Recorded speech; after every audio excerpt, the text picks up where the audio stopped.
This refers to the maneuvers by which entrepreneurs refresh the organizational structure, the knowledge base, and business models of the company and replace outdated resources and technologies in order to seize new business opportunities. In other words, it is the organizational resilience capacity of a company or its ability to recover from exogenous shocks to the market, such as economic crises, political and social conflict, pandemics, or natural disasters. The outcomes of strategic renewal largely depend on a company's dynamic capabilities, namely the ability to detect, seize, and transform in order to generate and leverage internal and external competencies specific to the company. And the development of dynamic capabilities depends on a series of individual, organizational, and environmental factors.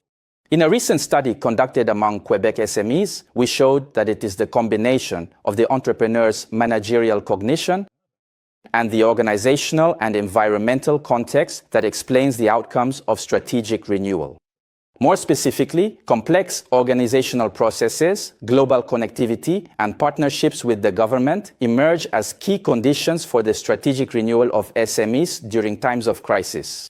At the environmental level, the lack of global connectivity largely affects the choice of internal development when a government partnership is present. As a result, policymakers should strive to facilitate the gradual growth of local SMEs before encouraging them to set up abroad.